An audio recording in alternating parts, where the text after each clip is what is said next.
You know, this is going to be one of the easiest and most wonderful talks I've ever given, because I didn't have to work on it. It's Father Hardon's words, and he can say it much more beautifully than anyone. So I'm thrilled to speak his words to you. You know, in looking at Father Hardon and all he did, you know, when I was thinking about his life and what he did, I think all of the things he did for the church, but then I thought, is there anything he didn't do? And that's my problem. Okay, so I will try to do the best I can. Before I begin, this has nothing to do with, well, it has everything to do with Father Hardon, but a very interesting thing occurred, and I share this with you because it just happened to me recently. We received in the mail this beautiful, beautiful chalice. I mean, it's gorgeous. And there was a note with it from a priest saying, I want to give you this chalice for my 25th anniversary to the priesthood. And I thought, this is interesting. You know, you usually give them something. But anyway, I thought, this is interesting. So I called him. I researched and found his telephone number. And I called him. And he said, I want to just tell you a little bit about myself so you'll understand me. And this is a story. Now, I only tell it because Father Hardon is in it somewhat. And if there are any Jesuits in here, pardon me, this could have happened to probably most religious communities in the 70s. But anyway, he was saying, I was a brother in the Jesuits for 25 years. And he said, one day this wonderful priest came to me and he said, you know, I think you should be ordained a priest. And he thought, my goodness, he was happy as a brother, but he thought about it and he thought, well, okay, if somebody thinks I should be. So he went to the provincial. And he asked the provincial, he told him that he would like to be ordained to the priesthood. And his provincial said, you won't be happy. And he said, well, what do you mean? He said, well, you will have to be a sacramental priest. And he said, well, what other kind is there? But anyway, he said, oh, we have psychiatrists, we have whatever. So they wouldn't ordain him, but he still did know. He said, well, I want to do God's will. The interesting part about it is that it was right after, if y'all know anything about Walter Ciszek, if you've never read, I think it's With God in Russia or whatever, he had been in prison, for 23 years in Russia, and this brother said he went to live with him because he helped him with his English. He had almost forgotten the English. He'd been in, Russia so long. So anyway, he asked Father Ciszek to give him a private retreat. And during the retreat, and Father Ciszek said, I'd be happy to do that. And during the retreat, he kept writing out why he should do it, why he shouldn't do it, or whatever. So it seemed to me, Father Ciszek said at the end that, I think you should be ordained. So anyway, the sad part about it, he had to leave the Jesuits, but another community accepted him to study for the priesthood. And he said he went to the Theological Union someplace in Washington. He said it was crazy. It was crazy. He was telling me what all they taught. But anyway, he survived it. But now, simultaneous with this, now, substantially, I got the story correct. It was just all this story. He said that Father Hardon was teaching, and I think it might have been Chicago, I'm not sure. But anyway, he was so orthodox in his classes that there were a lot of complaints. And so we had to stop teaching, and so Father Hardon said, well, what do you want me to do? But the brother I'm telling you about said, it was so wonderful because they sent him to New York. And he was having classes that I attended. So I would go to his class, and then we would have Mass together. He said, but the most wonderful thing of all is every night we had dinner together. And I think he said in the pantry. I think he said they had dinner. But anyway, they had dinner together. And but he asked Father Hardon, he said, would you write me a letter or a recommendation to become a priest? And he went to the Josephites, I believe. And Father Hardon said, I would be happy to do that for you.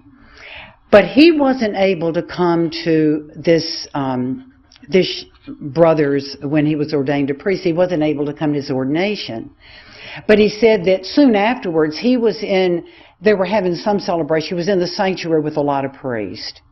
And he was saying the rosary.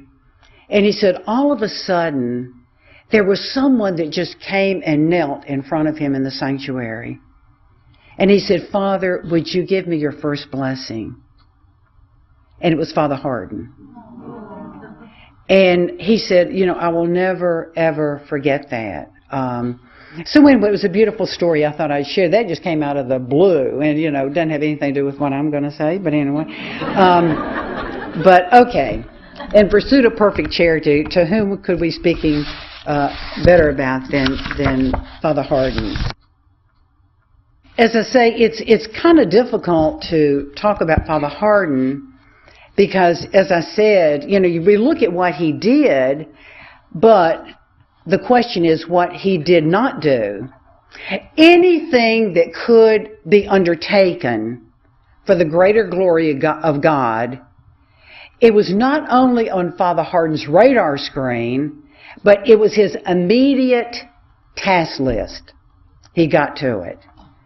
And that's one of the things, as Father Nelson said, I was on the board with him, I think it was over 20 years.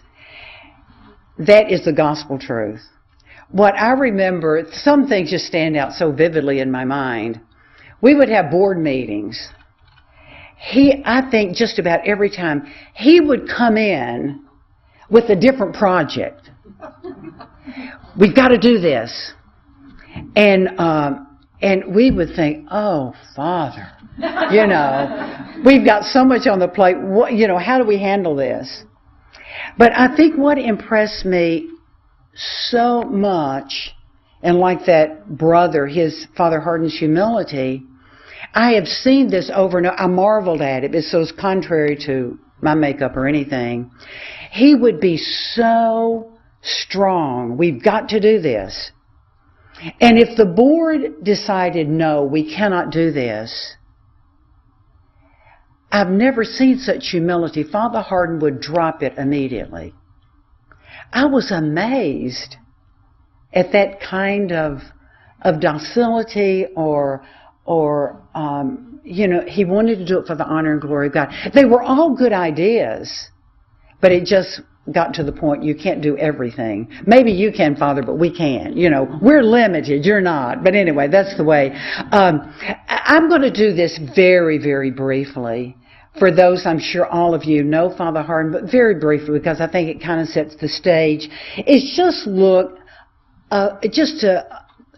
briefly at his life and some of the things he did. Of course, he was a priest over 53 years. A member of the Society of Jesus over 63 years. He held a doctorate in Sacred Theology from the Gregorian University in Rome and several graduate degrees from various other universities. He taught over 600 of his fellow Jesuits in 6 different Protestant seminaries, several large Catholic universities. I remember one time he was commuting to all of these different places teaching. In a large secular university, he was author over 40 books, many booklets, and innumerable published articles. He was a consultant to the Holy See for over 30 years. In 1995, when 81, and for the first time in history, he inaugurated full semester courses by teleconference and simultaneously began publishing them in beautiful albums of 12 audio cassettes each. And certainly they proved an eminent popular study for filling a hunger for the truth through the meaty innovation that had not previously been explored.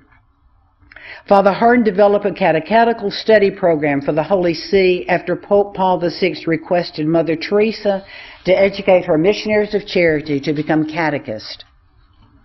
The program has been expanded and adapted nationwide. There are currently 2 home study courses called the Basic Course, 16 lessons, and the Advanced Course, 36 lessons. The program has grown and spread into every part of the country. This course serves as a formative program for the Marian Catechist Apostolate founded by Father Hardon in 1985 in order to train the laity to be catechists and evangelists in the modern world. The apostolate was directed by Father Hardon until his death and then handed over to as a national director to Archbishop Raymond Burke, who we'll have the pleasure of seeing and hearing. If there are any changes, I certainly just got this information, but I know there are catechists here that carrying on this wonderful work. Another study program on Eucharistic education was produced for home study, complete with test sheets and lesson plans. It was designed to develop a small army of thoroughly educated, honest-to-goodness Catholics. Doesn't that sound like honest-to-goodness Catholics? Who will be intellectually equipped to teach the truth about the faith throughout the Western world, but especially in the United States and Canada. He has over 2,000 unpublished manuscripts, which several of his skilled volunteers are at present cataloging and editing. Projections estimate that this as yet unnamed massive project will contain from 5 to 7 volumes. Throughout his life, Father Hardon was recognized for his heroic efforts to catechize and to preach the truth in season and out of season. He was a recipient of the Papal Medal in 1951. He was honored for his outstanding work in the field of history by the Catholic Press Association in 1973. In 1978, he received a medal from the Slovak World Congress. In 1984, he received the Cardinal Wright Award from the Fellowship of Catholic Scholars. He was honored with the St. Maximilian Kolbe Award in Mariology in 1990. Father Hardon was also a member of the Catholic Truth Society, the Society for Religious Vocations, the Institute Slovako, and International Association of Mission Studies, and the Fellowship of Catholic Scholars. I'm sure there are other things that could be listed, but that's just a few of the things. Okay. Now, I am sure that we're mostly interested in what he did for religious life. And that's where certainly I knew Father Hardon the best in this arena. His impact and accomplishments for the renewal of religious life in the United States include the following. Beginning in 1967, he was a regular consultant with the Congregations for Religious and Clergy in Rome. In 1969, he helped organize the Consortium Perfecti Caritatis. In 1973, he founded the Institute on Religious Life, and in 1982, he was asked to be Blessed Teresa of Calcutta's spiritual advisor and instructor, which I've said in the catechs for her sisters. Father also spoke extensively on the topic wherever God placed him. He was a man of profound faith, constant hope, tremendous learning, and ardent charity. He loved God, his good God, with his entire being, and loved all things that God loved with the same intensity. Most importantly, he was a witness to the faithful living out of religious consecration. This, I think, is the most important thing. You only had to encounter the man to encounter what authentic renewal of religious life meant. You know, when Father Nelson said, Dominicans are preachers, who was it that said, go out and preach and if necessary use words? Well, all you had to do is look at Father Hardon. I will say that this is the truth. I have never in my life experienced anyone who could give a talk that people could not hear and they would be sitting on the edge of their seats. That is the truth. I mean, sometimes, as he got older, maybe his voice was so low, or he got slower and slower as he got older, and you would be just, yes. And he would pack the audience. Now that is incredible. People just wanted to look at him, I think, and that's what it meant. You had to encounter what authentic renewal of religious life meant. Any quest for authentic renewal of religious life for the United States, and indeed the world, flowed from the reservoir of his own personal pursuit of perfect charity. In the history of the world, all you have to do is read the history of the church. The ones who changed the culture were the saints. It wasn't, if it goes together, it's fine. His went together with the intellect and many other gifts. But the saints are the ones. It's so interesting for, Pope Benedict, one of the most intellectual people in the world today, who chose St. John Vianney, that beautiful, wonderful priest, to be the patron of priests. Not only for the whole world now. So, it's just beautiful. It just shows it's the saints that changed the culture. Okay, the Second Vatican Council. None of us want to think about it really, but anyway, it was wonderful. It's the interpretation, so that's what I meant, because it's actually, the documents are wonderful. Perfecti Caritatis. To begin, it behooves us to ask in the first place, what was the church requesting of religious at the close of the council? What was the church requesting of religious at the close of the council? The decree on the up-to-date renewal of religious life, Perfecti Caritatis, states that the more fervently religious, quote, join themselves to Christ by this gift of their whole life, the fuller does the church's life become, and the more vigorous and fruitful its apostolate, end quote. That's from the Vatican Council. Renewal, therefore, begins first and foremost with the individual religious. The Church asserts that there is a direct correlation between the holiness of the individual religious and the life of the Church. In order that the Church might benefit more fully from the lives of consecrated religious, the same degree urged communities to return to their primitive inspiration and sources with an eye to adapting this same inspiration to the changed conditions of the times. And that's where the interpretation came in. The principles guiding this renewal with the help of the Holy Spirit are enumerated as follows. These are the principles. Number 1, the supreme rule of all institutes is the following of Christ as found in the Gospels. 2, the character and function of each institute is to be retained.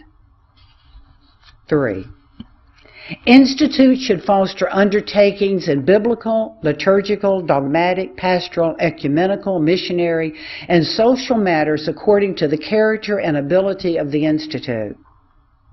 4, institutes should equip their members with the proper understanding of men, conditions of the times, and needs of the church in order to foster prudence in decision-making and apostolic zeal. 5, spiritual renewal, that is greater union with God, is necessary for any other renewal or adaptations to be effective. Spiritual renewal. Consecrated religious are exhorted to seek God before all else and solely to join contemplation by which they cleave to God by mind and heart to apostolic love, and as a consequence endeavor to be associated with the work of redemption and to spread the kingdom of God. Father Hardon similarly expressed this view in a talk he gave regarding the crisis of religious life. I've got all the footnotes here. I'm not going to bore you with that because it gets too complicated, because this is what he said about all this.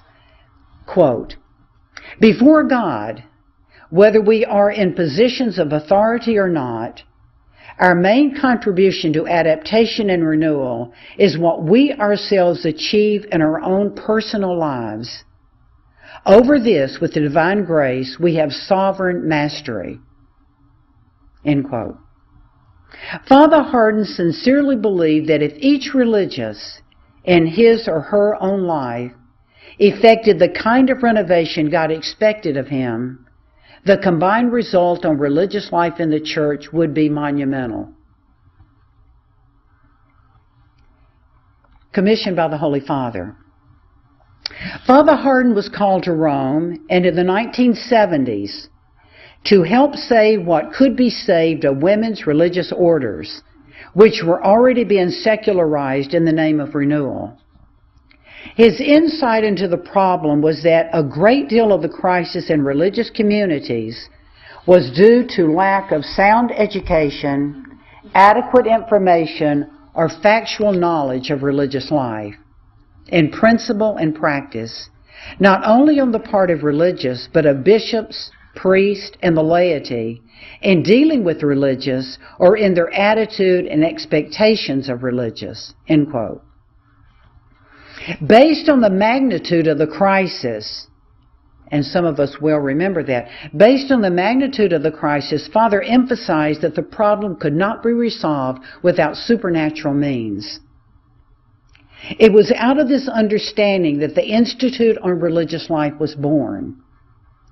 It was to be a combination of a center for education, an informational clearinghouse, and a sort of spiritual confraternity whereby members could pool their prayers and sacrifices for the new springtime of religious life in the United States.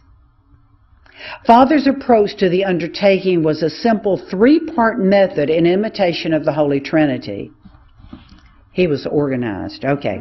It was an approach that he said had been repeated to him by the Holy See for 28 years. Part 1. Here's his method in relation to the Holy Trinity. Part 1.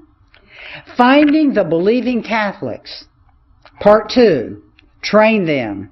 Part 3. Organize them. Okay. Find believing Catholics, train them, and organize them.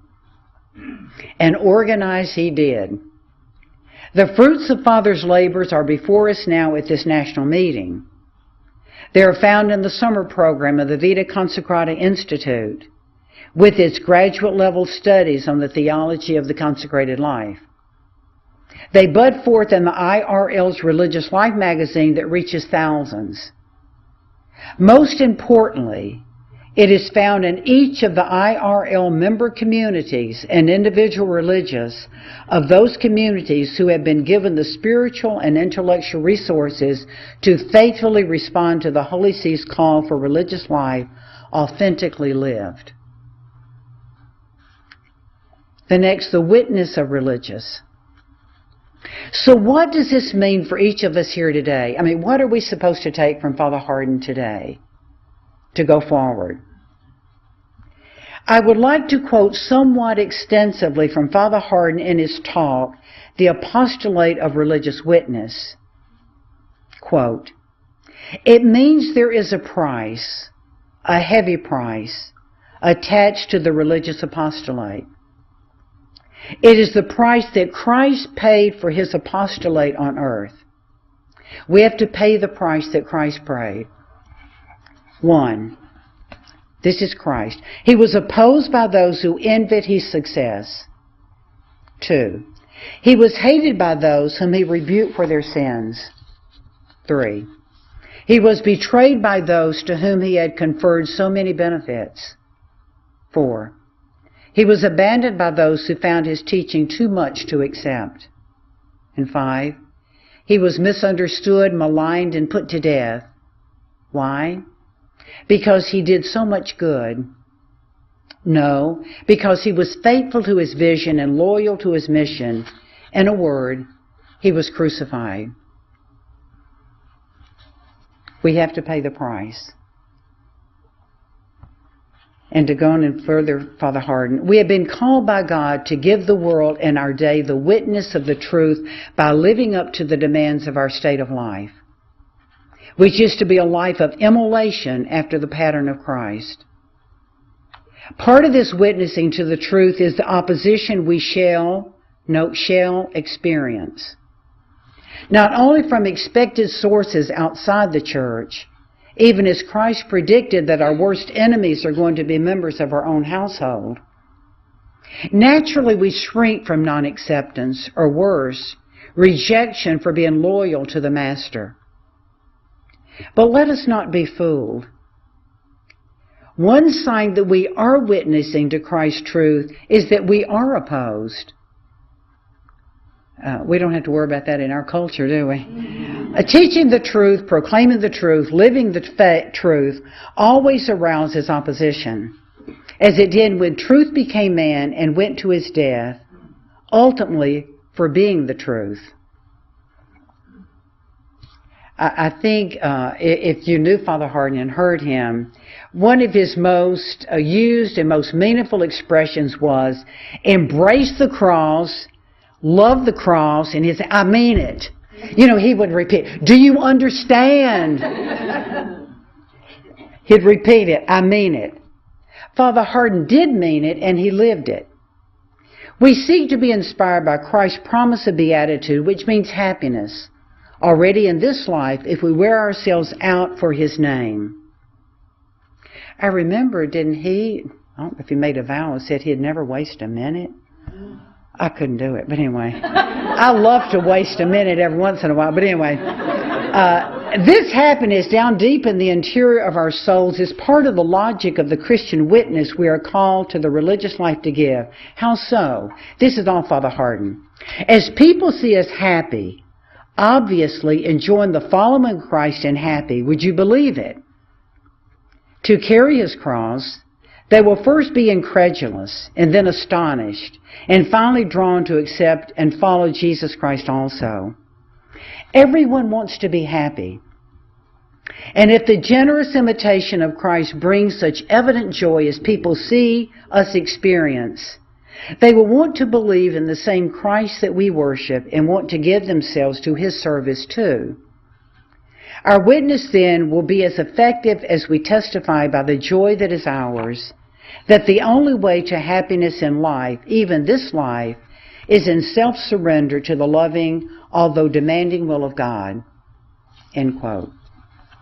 Father Hardon's belief was that happiness in the religious life is in direct proportion to living the religious life as God wants a particular person to live it. Failure to do so may be due to ignorance or apathy or indifference, but the net effect is the same. It produces a malaise that cannot be described, but can only be experienced or seen. Father Hardon, in spite of, you'd think, he just came through, just so strong in the truth and all. He had such a big heart. And it says, when many were saddened to the point of despair or inaction, and there were many religious who went to him, pouring out their souls, Father Hardon's hope in the revitalization of the Catholic Church and her religious never faltered because his confidence was founded in God and not in man. When souls came to him disconsolate because of the priests who left the priesthood, religious forsaking their vows, the closing of countless parishes, this is not in here, but I'd like to say the closing of many Catholic schools, the mass confusion surrounding doctrine, he would tell them to have confidence. That must have been a hard pill to swallow, but he would tell them to have confidence. He would say, quote, let's be clear and as honest as God's grace can make us. God could not, he absolutely could not in his justice allow so much evil, so much infidelity, so much apostasy, unless he as God foresaw and wanted it. Listen, greater good, that's the word, greater good to come mysteriously as a consequence of all this error and evil. However, on one condition, that we are confident. Since Christ is our hope, as it was for Father Hardon, we can be sure to carry on his legacy to pursue perfect charity for the greater glory of God. I always love Fulton J. Sheen. He said, I love to live in troubled times. He said, dead bodies float downstream. But he said, it takes a live person to swim against the tide. And he said, I love it. I love it. I thought this would be interesting. I just have a few little remarks that different people have made in regard to Father Hardon. And I think they show us the man that we all loved, and the ones who knew, loved. It shows more of his personality. Just a few. This was from Dominic Aquila. He was the provost of Ave Maria College when it was in Ypsilanti. He said, this summer when I came to the position of provost at the Ave Maria College, Ave Maria Press had just received the publishing rights to Father Hardon's manuscripts. I met with him so that he might speak about his vision for carrying on his work.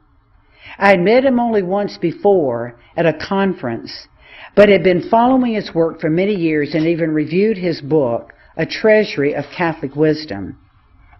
It was remarkable finally getting to sit down and talk with him this summer. Although he was struggling with his short-term memory, he kept trying to remember my name and finally got it right at the end of the meeting. He was able to communicate clearly his idea about how this work should go on.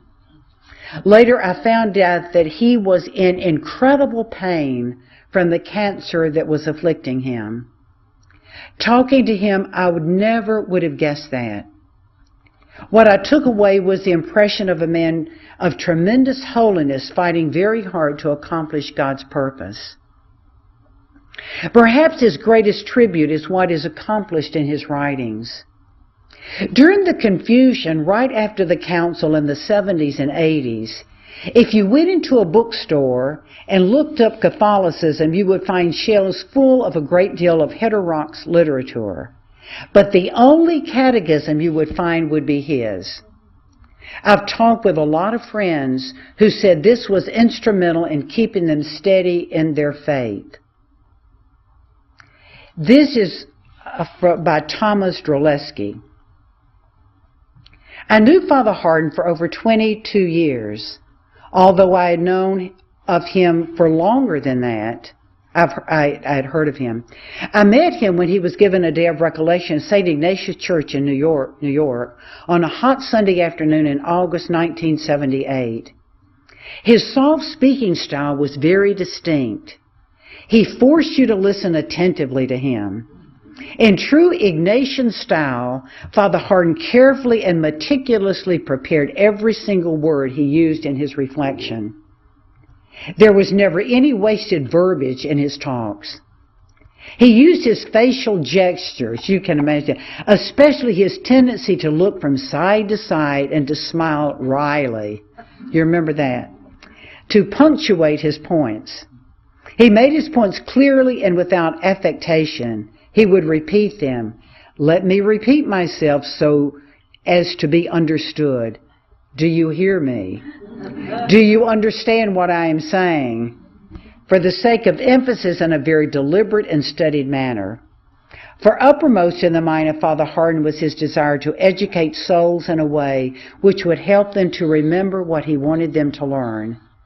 He was a teacher without peer in this regard. One humorous story which illustrates Father Hardon's priorities. The Missionaries of Charity will enjoy this. While Father Hardon was consulting with Sister Frederick, then second in command to Mother Teresa, at the convent on East 138th Street in the South Bronx, a nun sought me out in the convent's chapel. This is at Thomas.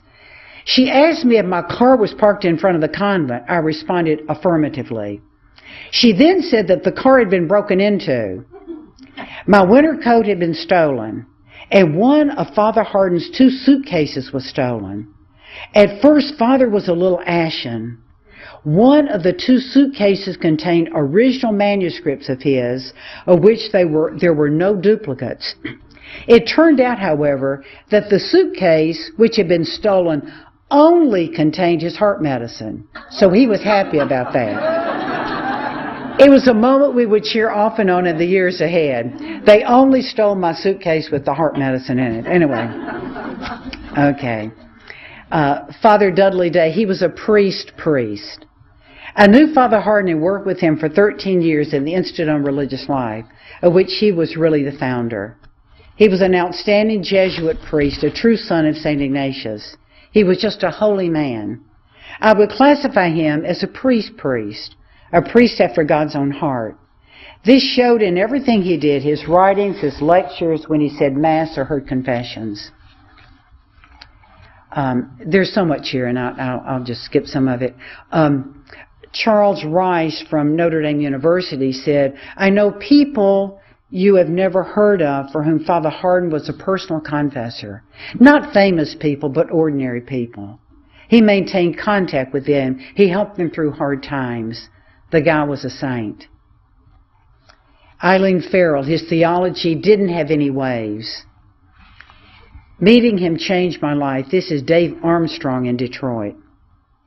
Meeting him proved to be a watershed event in my life and that of my family. He helped me to convert in 1990, received me into the church, and baptized my first 2 children.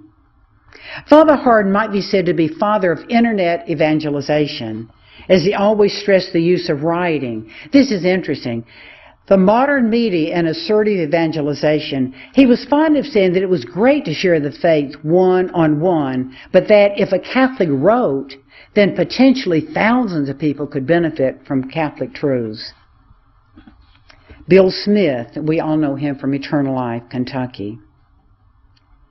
The prestige of having Father Hardon as one of our founders and our spiritual directors was a huge help to our work at Eternal Life, where we host talks and produce tapes centered on the problems of our times. I could go on and on. This is interesting. This is from his bodyguard. Father Hardon's bodyguard, Daniel Burns. I love this one. I'll end with this. I'm a big, strong dude, Daniel Burns laughed. Father Hardon has only one good eye and cannot lift anything over 10 pounds. So I've been his official valet, bodyguard, and food taster. According to Burns, a Birmingham, Michigan real estate entrepreneur who met Father Hardon in 1993 and who has accompanied Father Hardon on 6 trips abroad over the last 8 years, including a 5-week visit to Calcutta 3 years ago and Mother Teresa's funeral 2 years ago, so you know when this was written, Father Hardon never took vacations, having vowed decades ago that he would not waste time. If there was something he did for pleasure, I would say it would be that he loved good conversation. He loved to discuss ideas, history, and good books, Burns said. And he had a great sense of humor. Everyone has great stories about this. You know, I came across this, and I'm going, it's just a simple little, I'm going to put you back in elementary school right now. This priest read this to one of our retreats, and I'm going to end because I'm going to apply it to Father Hardon. It's just a little story. It's called, maybe you've heard it before, The Pearl Necklace. A cheerful girl with bouncy golden curls was almost 5. Waiting with her mother at the checkout stand, she saw him, a circle of glistening white pearls in a pink foil box. Oh, please, Mommy, can I have them? Please, Mommy, please. Quickly, the mother checked the back of the little foil box and then looked back into the pleading blue eyes of her little girl's upturned face. $1.95. That's almost $2. If you really want them, I'll think of some extra chores for you, and in no time you can save enough money to buy them for yourself. Your birthday's only a week away, and you might get another crisp $1 from Grandma. As soon as Jenny got home, she emptied her penny bank and counted out 17 cents. After dinner, she did more than her share of chores, and she went to the neighbor and asked Mrs. McJames if she could put dandelions for 10 cents.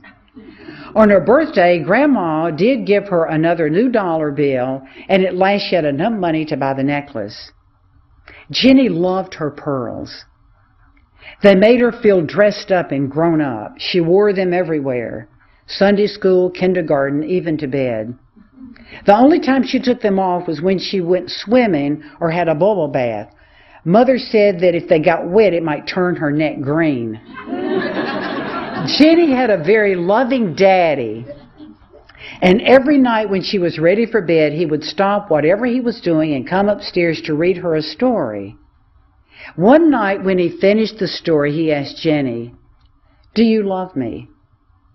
"Oh, yes, Daddy, you know that I love you." "Then give me your pearls." "Oh, Daddy, not my pearls. You can have Princess, the white horse, from my collection. The one with the pink tail. Remember, Daddy, the one you gave me? She's my favorite." "That's okay, honey. Daddy loves you. Good night." And he brushed her cheek with a kiss. About a week later, after the story time, Jenny's daddy asked her again, "Do you love me?" "Daddy, you know I love you." "Then give me your pearls." "Oh, Daddy, not my pearls. But you can have my baby doll. The brand new one I got for my birthday. She's so beautiful, and you can have the yellow blanket and that matches her sleeper." "That's okay. Sleep well. God bless you, little one. Daddy loves you." And as always, he brushed her cheek with a gentle kiss. A few nights later, when her daddy came in, Jenny was sitting on her bed with her legs crossed, Indian style. As he came close, he noticed her chin was trembling, and one silent tear rolled down her cheek. "What is it, Jenny? What's the matter?" Jenny didn't say anything, but lifted her little hand up to her daddy. And when she opened it, there was her little pearl necklace. With a little quiver, she finally said, "Here, Daddy, it's for you." With tears gathering in his own eyes, Jenny's kind daddy reached out with one hand to take the dime store necklace, and with the other hand he reached into his pocket and pulled out a blue velvet case with a strand of genuine pearls and gave them to Jenny.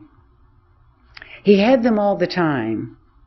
He was just waiting for her to give up the dime store stuff so he could give her genuine treasure. It ends with, "What are you hanging on to?" I said that because you remember the story of our Lord with, the woman at the well. And our Lord said to her, if you knew the gift of God,